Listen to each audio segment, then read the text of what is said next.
मुद्दे वही पुराने हैं।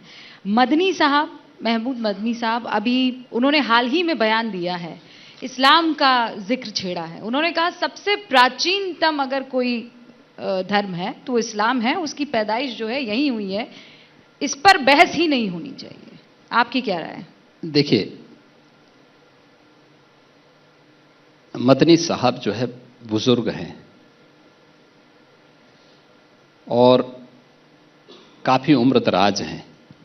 बुजुर्ग होने के नाते मैं उनका सम्मान करता हूं, लेकिन जो उन्होंने पढ़ा है वही तो बोलेंगे। देखिए, कमी जो उनको पढ़ाया गया वही तो, इसी को स्वामी विवेकानंद जी ने कहा था कूप मंडूप।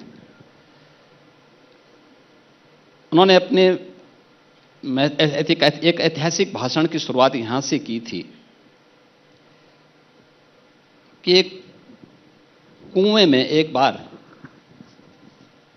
एक बाहर का मेंढक आ गया।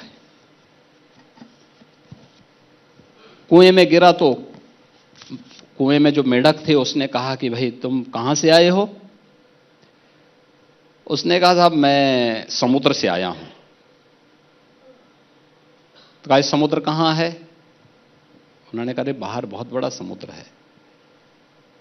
कहा समुद्र क्या होता है? कहा अथाह जल है वहां। कहा उसने एक कुएं के अंदर एक जगह से दूसरी जगह छलांग लगाया। कहा इतना इससे भी बड़ा? कहा भी बहुत बड़ा है। तो उसी में वो झगड़ पड़ा। कहा कि भाई तुम झूठ बोलते हो। तो जिसने दुनिया देखी ही नहीं है वो तो यही बोलेगा। उंगली में जिनको हम गिन सकते हैं कितने दिन का है इनका इतिहास, वे हमें प्राचीनता के बारे में बताएंगे, पौराणिकता के बारे में बताएंगे। ये तो सूर्य को दीप दिखाने जैसा है। लेकिन बोल दिया तो उन्होंने बोल दिया, इसको बहुत गंभीरता से भी नहीं लेना चाहिए। योगी जी, मुझे लगता है कि चीजें प्रवाह के साथ लोगों को अभिव्यक्ति की स्वतंत्रता का हिस्सा बनने देना चाहिए। ठीक, एक अलग अंदाज है योगी जी। आपने वो रामचरितमानस पर भी कहा चलने दीजिए, मैं नहीं टिप्पणी करूंगा। इस पर भी आपने कहा प्रवाह में बह रहा है। आप अब इन मुद्दों पर ना बोलना पसंद करते, ना बोलना पसंद नहीं करना, मैं उस पर कुछ कार्य करना चाहता हूं। एक ये इशारा बहुत तगड़ा है। नहीं, मैंने कहा ना, क्या कार्य हम उस पर कार्य कर रहे हैं। हम उस बुद्धि को सोच रहे हैं कि उस बुद्धि को विकास के रास्ते पर कैसे लेकर के जाएं, जो आज भी अपने उससे हट करके नहीं आगे बढ़ना चाहते हैं। और इसलिए हमने कहा ना, उस पर हम कार्य कर रहे हैं। होमवर्क हमारा होने दीजिए। बिल्कुल, कहेंगे नहीं करके दिखाएंगे। कुछ चल रहा है योगी जी के मन में। लेकिन मैं आपसे जानना चाह रही थी कि एक और बयान है। अभी रूबिका ने जिस तरीके से मौलाना अरशद मदनी साहब के बयान का जिक्र किया, ऐसे ही मैं आरएसएस प्रमुख मोहन भागवत जी के बयान का यहाँ पर आपसे जिक्र करना चाहूंगी। उन्होंने कहा कि साहब ये जातियां जो हैं वो ब्राह्मणों ने बनाई। बाद में वो बयान कहा गया साहब उन्होंने ब्राह्मण नहीं, उन्होंने पंडित कहा था। तो इस बयान को भी आप क्या गंभीरता से लेंगे या बस चलने दीजिए? देखिए, आपने अगर भारतीय शास्त्रों को पढ़ा होता, देखा होता, तो संभवतः ये प्रश्न मुझसे नहीं करते। जन्मना जायते शूद्र कर्मणा द्विज उच्यते,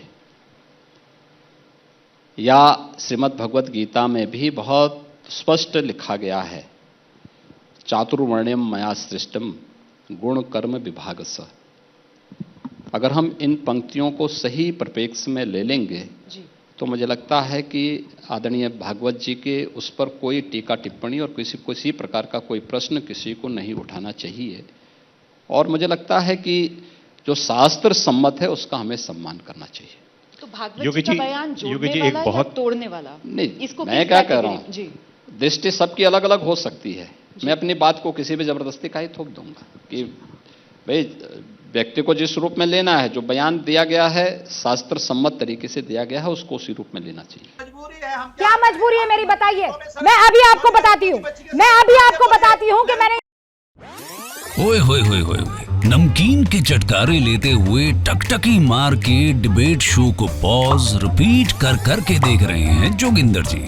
इनकी तरह आप भी देखें अपनी फेवरेट डिबेट्स को रिपीट कर और डाउनलोड कीजिए एबीपी लाइव ऐप अपने स्मार्ट टीवी पर।